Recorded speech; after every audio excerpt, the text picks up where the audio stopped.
భయా రవితేజ గారిది legal cinema చూడడం జరిగింది. రవితేజ గారిది మాస్ లుక్ లో చూడడం ఇదే. ఆ గెడ్డం కానీ వేరే లెవెల్లో దిగినాడు. ఆ పంచకట్టు చాలా చాలా బాగుంది. ఫస్ట్ హాఫ్ లో కొద్దిగా ల్యాగ్ ఉండొచ్చు, హాఫ్ అన్ అవర్.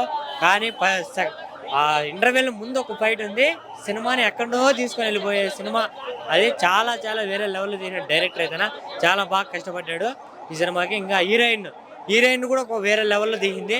చాలా హీరోయిన్ లవ్ స్టోరీలు చూసిండొచ్చు, కానీ లీగల్లో మటుకు కొత్త క్యారెక్టర్గా దిగినాడు. ఎక్కడ చూసినా సినిమాలో గన్స్ అయితేనే వేరే లెవెల్లో దిగినాడు. మొన్న వచ్చిన యానిమల్ సినిమాలో కూడా గన్ ఉంది, దానికి మించి ఉంటుంది ఈ సినిమాలో గన్ను. ఇంకో లెవెల్కి ఎత్తుకోబోతుంది. చాలా చాలా బాగా దిగినాడు. ఇంకో సెకండ్ హాఫ్లో బీజిఎం ఇంకో లెవెల్కి వెళ్ళిపోతుంది. సినిమాని ఎక్స్పెక్ట్ చేసింది బీజిఎంతో కానీ వేరే లెవెల్. కేజీఎఫ్ లాగా ఉంటుంది ఈ సినిమా మొత్తము. కేజీఎఫ్ని సీక్వెన్స్లో వేరే బీజిఎం పెట్టినారు. రవితేజ గారు అయితేనా కొత్తగా తీసినాడు భయ. రవితేజ అయితే కొత్తగా తీసినాడు. పార్ట్ 2 కూడా ఉంటుంది అంటున్నారు. ఇంకా పార్ట్ 2 కోసం వెయిటింగ్ చేస్తాను మాస్ మహారాజుది. కానీ ఈ సినిమాలో కామెడీ కానీ ఎక్కడా ఉండదు. కామెడీ అనేది ఎక్కడా ఉండదు. రవితేజ గారిది కామెడీ మనం ఎక్స్పెక్ట్ చేస్తాము, ఈ సినిమాలో ఎక్కడైతే ఉండదు. కానీ ఈ లీగల్ సినిమాకి అయితే కామెడీ అవసరం లేదు, ఎందుకంటే ఒక మెసేజ్ ఇచ్చే సినిమా కాబట్టి ఈ సినిమా ఉండదు.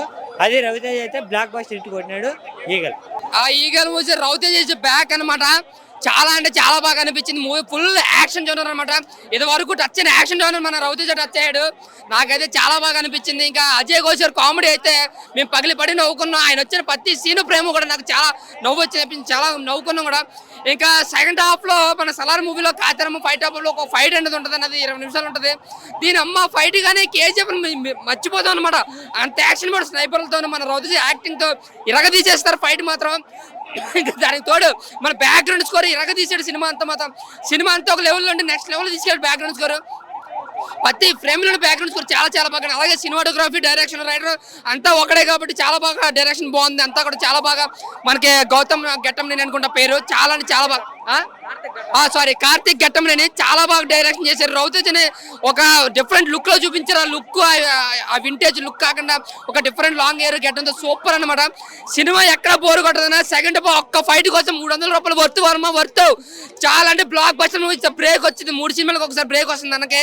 ఇదే బ్రేక్ ఇంకా కంటిన్యూ చేయాలని కోరుకుంటున్నాం. సూపర్ బ్లాక్ బస్టర్ అన్న సూపర్. థ్యాంక్ యూ అన్న. ఈగల్ మూవీ చూసానా, నాకైతే సినిమా అయితే చాలా బాగా నచ్చింది బ్రో. ఫస్ట్ హాఫ్ కొంచెం స్లో ఉంది, లాగ్ ఉంది అనమాట. బట్ సెకండ్ హాఫ్ తర్వాత రవితేజ గారి విధ్వంసం, విస్ఫోటం అనేది చూస్తారు అనమాట. సినిమా అయితే చాలా బాగుంది బ్రో. మెయిన్ సినిమా కాన్సెప్ట్ ఏంటంటే గన్ కల్చర్ తీసుకున్నారు. ప్రపంచంలో గన్లు ఎక్కువైపోతున్నాయి. దానికి ఏంటంటే ప్రపంచంలో ఉండే గన్లకు కానీ 50% లైసెన్స్ ఉంది, 50% లైసెన్స్ లేదు. ఆ లైసెన్స్ వాటి వల్ల ఏంటంటే చాలా విధ్వంసం సృష్టిస్తున్నారు. దాన్ని అరికట్టాలనే క్యారెక్టర్ చేస్తున్నారు రవితేజ గారి పర్ఫార్మెన్స్ అయితే పీక్స్ అన్న. మెయిన్ హైలైట్ చెప్పాల్సిందన్న డైరెక్టర్ రవితేజ గారిని చూపించిన విధానం కానీ, ఆ గన్ను వాడే స్టైల్ కానీ ఏంటంటే కొన్ని సీన్స్ మనకి హాలీవుడ్ రేంజ్లో చూపించాడన్న.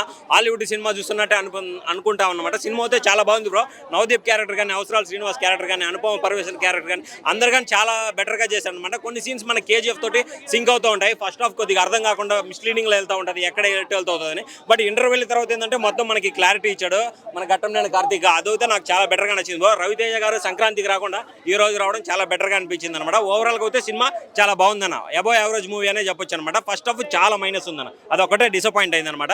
సెకండ్ హాఫ్ అయితే హైలైట్ అనే చెప్పొచ్చు బ్రో. ఇప్పుడే ఈగల్ సినిమా చూసిన, సినిమా అయితే బాగుంది. అంటే యాక్షన్ ఎంటర్టైనింగ్ కోరుకునే వాళ్ళకు, ఎలివేషన్స్ యాక్షన్స్ కోరుకునే వాళ్ళకు ఈ సినిమా బాగా నచ్చుతుంది. ఫైట్స్, ఎలివేషన్స్ చాలా బాగుంటాయి సినిమాలో. సెకండ్ హాఫ్లో, ఫస్ట్ హాఫ్లో 5 నిమిషాలు ఒకసారి ఎలివేషన్ ఉంటాయి, 5 నిమిషాలు 10 నిమిషాలు ఒకసారి ఎలివేషన్స్ ఉంటాయి.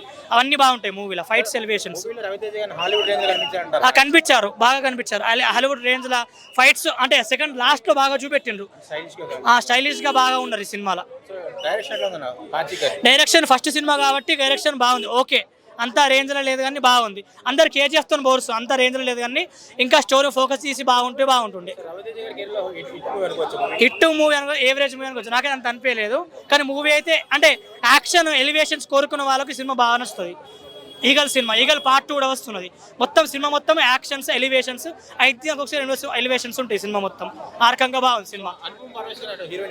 హీరోయిన్ క్యారెక్టర్ ఉన్న అంటే మొత్తం హీరోయిన్ క్యారెక్టర్ మొత్తం అంటే రవితేజ గారు చెప్పడానికి బాగుంటుంది. అంటే రవితేజ గారిని తెలుసుకుంటుంది మొత్తం. రవితేజ అంటే ఏంది మొత్తం ఆయన గురించి తెలుసుకుంటుంది సినిమా మొత్తం. ఆమె వన్ మ్యాన్ షో. రవితేజ గారే హైలైట్ సినిమాకు. యాక్షన్ అంటే ఇది ఎవరికి నచ్చుతుంది అంటే యాక్షన్, ఎలివేషన్స్ కోరుకున్న వాళ్ళకు ఈ మూవీ వస్తుంది అన్న. ఈగల్ సినిమా చూసిన, దీంట్లో నాకు ప్లస్ పాయింట్ వచ్చేసి అజయ్ ఘోషల్ కామెడీ సీన్స్, మన యాక్షన్ సీన్స్, మిగతాదంటే అయితే స్టోరీ లైన్ బాగుంది కానీ దాన్ని ఎగ్జిక్యూషన్ చేసే విధానం బాగాలేదు. ఏంటంటే ఫస్ట్ హాఫ్లో మొత్తం ఎలివేషన్స్, ఓవర్ ఎలివేషన్స్ ఉంటాయి, లాగ్ అనిపించింది. ఇంటర్వెల్ ముందర ఒక హాఫ్ అన్ అవర్ బాగుంటుంది, సెకండ్ హాఫ్ బాగుంటుంది. మొత్తం పబ్జి ఫ్రీ ఫైర్ని దించేసిండు భయ్య. ఏంటంటే ఏడబ్ల్యూ స్నైపర్ షాట్లు ఇవే ఉండే, కానీ ఒక మంచి మెసేజ్ ఉంది. ఏంటంటే ప్రతి ఒక్కరికి ఫ్రీగా గన్నిస్తే ఎంత అరాచకం జరుగుతుంది ఏం కదా అంటే వేరే దేశాలకు పోయి దారుణత్వం ఇలాంటివి ఉంటాయి కదా, అలాంటివి జరగకుండా ఒక మంచి మెసేజ్ ఇచ్చిండు అనమాట. గన్ ఇవ్వడం వల్ల ఎలాంటి అనర్థాలు జరుగుతాయి అనేది ఇదైతే బాగుంది. బట్ యాక్షన్ సీన్స్ కూడా చాలా బాగా చూపించిండు. లవ్ స్టోరీ కూడా అంత వర్కౌట్ కాలేదు. బ్యాక్గ్రౌండ్ మ్యూజిక్ కొన్ని దాంట్లో బాగుంది, కొన్ని దాంట్లో బాగాలేదు.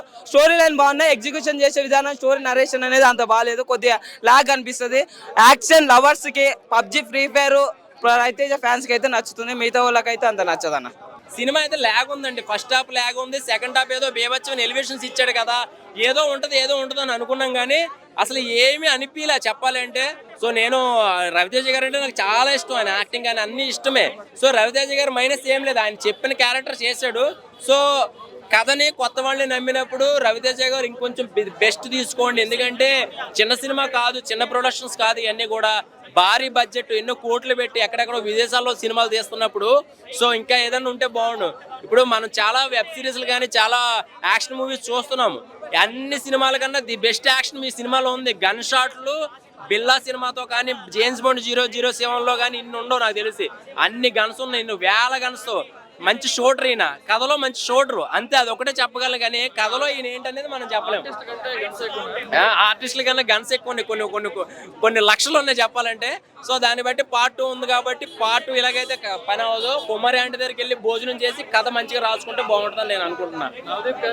నవదీప్ గారి క్యారెక్టర్ అయితే ఆయన ఒక బ్రదర్ లాగా, ఒక అసిస్టెంట్ లాగా వాళ్ళిద్దరు క్యారెక్టర్లు అలా వెళ్తూ ఉంటాయి కానీ ఎందుకు ఏ సీన్ వస్తుందో, ఎందుకు జరుగుతుందో, ఎందుకు ఎవడొచ్చి కాల్స్తాడు అనేది అసలు ఇప్పటికీ అర్థం కాలే. పోనీ అలాగని చెప్పి ఏదో బాహుబలిలోగా కట్టప్ప బాహుబలి ఎందుకు చంపాడో సస్పెన్స్లో ఏదన్నా వదిలితే ఓహో నెక్స్ట్ పార్ట్ 2లో ఉంటుందని అనుకోవచ్చు, అది లేదు. ఎందుకు జరిగింది అనేది ఇప్పటికీ అర్థం కాలే. ఒక డ్యూయట్ సాంగ్, ఒక లవ్, ఒక 10 నిమిషాలు లవ్ ఉంటుంది, అది కూడా ఎందుకు వచ్చిందో తెలియదు. సో అలా జరిగిపోయింది చెప్పాలంటే. మెసేజ్ అంటే ఏం లేదండి, గన్స్ కన్నా ఎక్కువ అయిపోతుంది ఇప్పుడు, వైలెన్స్ ఎక్కువ అయిపోతుంది. అంటే మనకి కసబ్ ఉన్నాడు కదా బాంబేలో జరిగినప్పుడు, హోటల్లో జరిగినవి ఉన్నాయి కదా, అవన్నీ అణిచివేయాలని చెప్పేసి చిన్న మెసేజ్ ఉంది. ఆ మెసేజ్ కూడా లాస్ట్ ఎండ్ అయ్యేదాకా ఉంటేనే మనకు అర్థం అవుతుంది. అంతసేపు ఎవడు ఉన్నాడు థియేటర్లో, వచ్చేస్తారు తొందరగా. సో అది లాస్ట్ దాకా ఉండండి, సినిమా మీకు అర్థమవుతుంది. ఇద్దరు హీరోయిన్లు అంటే అనుపమ పరమేశ్వర్ మనకి ఎలివేషన్స్ ఇస్తా ఉంటది. మన KGF లో ముసలోడు ఎలాగిచ్చాడో ఒకసారి 2 సార్లు ఈ అనుపమ పరమేశ్వర్ ఇస్తానే ఉంటది. మూవీ చాలా వరకు బాగుందన్న. రవితేజ గారి పర్ఫార్మెన్స్ అయినా, లేదంటే తన మేకవర్ అయినా సరే, లేదంటే యాక్షన్ సీక్వెన్స్ అయినా సరే, లేదంటే క్లైమాక్స్ లో వచ్చే ఆ పోర్షన్స్ అయినా సరే, కాళీమాత ఫైట్ అయినా సరే, ఇలాంటివన్నీ చాలా బాగా వచ్చాయి. ఎడిటింగ్ కూడా చాలా బాగుంది. తెలుగులో ఇంతవరకు ఎవరు ఎక్కువ ట్రై చేయని ఎడిటింగ్ అయితే ఇచ్చారు. అంతా ప్యారల్ స్టోరీగా రన్ అవుతుంటది. ఫస్ట్ హాఫ్ కొంచెం ల్యాగ్ ఉంది అండ్ ఫ్లాష్ బ్యాక్ కూడా కొంచెం ల్యాగ్ ఉంది. అది కొంచెం పక్కన పెడితే రిమైనింగ్ అంతా ఓకే. కాకపోతే పెద్ద స్టోరీ కూడా ఏం లేదు, ఏదో ఒక మెసేజ్ ఇవ్వాలని ట్రై చేస్తారు తప్ప అంత జస్టిఫికేషన్ ఎక్కడ లేదు. ఫస్ట్ సీన్ నుంచి లాస్ట్ సీన్ వరకు ప్రతి డైలాగ్ పేలింది, బాగా పేలితే. కాకపోతే వాళ్ళు ఏదైతే ఎలివేట్ చేశారో ఫస్ట్ నుంచి లాస్ట్ సీన్ వరకు దానికి జస్టిఫికేషన్ లేకుండా పోయింది. సో జస్టిఫికేషన్ లేకపోయేసరికి బయటకు వచ్చేటప్పుడు అంత సాటిస్ఫాక్షన్ అయితే ఇవ్వలేదు. పార్ట్ 2 కోసం వెయిట్ చేసేంత కంటెంట్ ఉండాలంటే అది కూడా లేదు. ఇప్పుడు ఏదైనా ఒక ట్విస్ట్ పెట్టి అలాంటి నెక్స్ట్ పార్ట్ లో చూసుకుందాం అన్న ఎగ్జైట్మెంట్ అనేది పుట్టించలేకపోయారు. అంటే లాస్ట్ మూవీతో కంపేర్ చేసుకుంటే రవితేజ ఇది బెటర్ మూవీ అనుకోవచ్చా, లేదంటే ధమాకాతో కంపేర్ చేసుకుంటే ఒక ఎంటర్టైన్మెంట్ సాంగ్స్ విషయం పక్కన పెడితే అది కాకుండా మిగతా అన్ని బాగున్నాయి. రవితేజ పర్ఫార్మెన్స్ అయినా సరే, కొత్త ఇదైనా సరే, హాలీవుడ్ విజువల్స్ అయినా సరే, ఎడిటింగ్ అయినా సరే, స్క్రీన్ ప్లే అయినా సరే, యాక్షన్ అయినా సరే, మొత్తం అంతా బాగుంది. కాకపోతే ఏంటంటే రియాలిటీ ఏంటంటే ఇప్పుడు ధమాకాకి ఏ రేంజ్ కలెక్షన్స్ వచ్చాయో, ఏ రేంజ్ పాపులారిటీ వచ్చిందో దీనికి రాదు. ఎందుకంటే మన వాళ్ళు అలాంటి చూడరు. సో దానివల్ల ఏంటంటే మరి ధమాకా రేంజ్ కాకపోయినా సరే టైగర్ నాగేశ్వర రేంజ్ లో ఆడుతుంది, లేదంటే లేదు. ఈగల్ మూవీ అయితే నాకు చాలా బాగా నచ్చింది. స్టోరీ వచ్చేసి ప్రెడిక్టబుల్ స్టోరీనే, బట్ తీసిన విధానం, చూపించిన విధానం చాలా కొత్తగా ఉంది. మూవీలో పాజిటివ్ వచ్చేసి ఏంటంటే రవితేజ గారి performance, top notch action sequences, and మళ్ళీ మనకి BGM, background music, production values, screen play చాలా బాగున్నాయి. అండ్ స్టార్టింగ్ సినిమా అనేది చాలా స్లోగా స్టార్ట్ అవుతుంది. బట్ ఎప్పుడైతే మనకి లోపలికి అంటే మెయిన్ రవితేజ దగ్గరికి వెళ్ళిపోతామో అప్పటి నుంచి మూవీ నెక్స్ట్ లెవెల్ అనిపిస్తుంది. మనకి ఇంటర్వెల్ బ్యాంక్ చాలా బాగుంటుంది. సెకండ్ హాఫ్ వచ్చేప్పుడు ఏంటంటే యాక్షన్ సీక్వెన్స్ ఉంటాయి, రవితేజ గారి ఎలివేషన్లు ఉంటాయి. బట్ ఎప్పుడైతే మనకి ఫ్లాష్ బ్యాక్ స్టార్ట్ అవుతుందో మనకి స్టోరీ అర్థమైపోతుంది. ఓకే, సో రొటీన్ స్టోరీ, అదే ఫామ్లో కొత్తగా అయితే ఏం లేదు అన్నట్టు అనుకుంటాం. బట్ అలా ఉన్నా సరే చూపించిన విధానం అండ్ సెకండ్ హాఫ్లో మధ్యరాత్రి ఫైట్ అనేది ఒకటి, ఆ సీన్ ఏవైతే చాలా బాగున్నాయి. వాటి కోసం మళ్ళీ వెళ్ళినా తప్పలేదు అనిపిస్తుంది మనకి. టైగర్ నాగేశ్వరరావుకి ఈ మూవీకి డిఫరెంట్ ఏంది, స్టోరీ ఎలా ఉంది? ఇప్పుడు టైగర్ నాగేశ్వరరావు అనేది అది ఒక దొంగల స్టోరీ, వాళ్ళ ప్రజల కోసం స్టోరీ. అది సినిమా కూడా బాగుంటుంది కానీ జనాలు హిట్ చేయలేదు. ఈ సినిమా డిఫరెంట్ స్టోరీ. ఇది ఒక యాక్షన్ డ్రామా, ఒక అసాసిన్ కదా. ఒక అసాసిన్ అంటే మనకి అదే హాలీవుడ్లో అసాసిన్ క్యారెక్టర్ జాన్ విక్లో అట్లా ఎట్లా వేస్తారు, మనకి సైంధవ్లో వెంకటేష్కి ఎట్లా వేస్తారు, ఆ టైప్ ఆఫ్ క్యారెక్టర్. దానికి దీన్ని కంపేర్ చేయలేము మనం. అది స్టోరీ వే, ఈ కాన్సెప్ట్ వేరు. కామెడీ మీకు ట్రైలర్ చూసిన తర్వాత ఈ సినిమాలో మీరు కామెడీ ఉందా అని అడగకూడదండి. ఎందుకంటే చాలామంది రవితేజ గారి సినిమాలో కామెడీ లేదు ఈ సినిమాలో అని అంటున్నారు. మీరు ట్రైలర్ చూసాక కూడా, మీరు పోస్టర్లు చూసి ట్రైలర్లు చూసి కూడా మీరు కామెడీ కోసం ఈ సినిమాకి వస్తే మీ అంత బ్రెయిన్లెస్ ఫెయిల్ ఎవరు ఉండరు అంటాను నేనైతే. బట్ ఎందుకంటే మనకి ఇక రెగ్యులర్ కమర్షియల్ సినిమా చూసుకోవాలి. రవితేజ గారు ఒక డిఫరెంట్ యాక్షన్ స్టోరీ బేస్ ఏమైనా సరే ఒక యాక్షన్ మూవీ పోర్ట్రేట్ చేయడానికి చూపించారు రవితేజ గారు. అది నాకు బాగా నచ్చింది. సో నేను అయితే కామెడీ లేదు అని సినిమాకి నెగిటివ్ ఇవ్వడం అనేది చాలా మీనింగ్లెస్ పాయింట్ అని నేనైతే.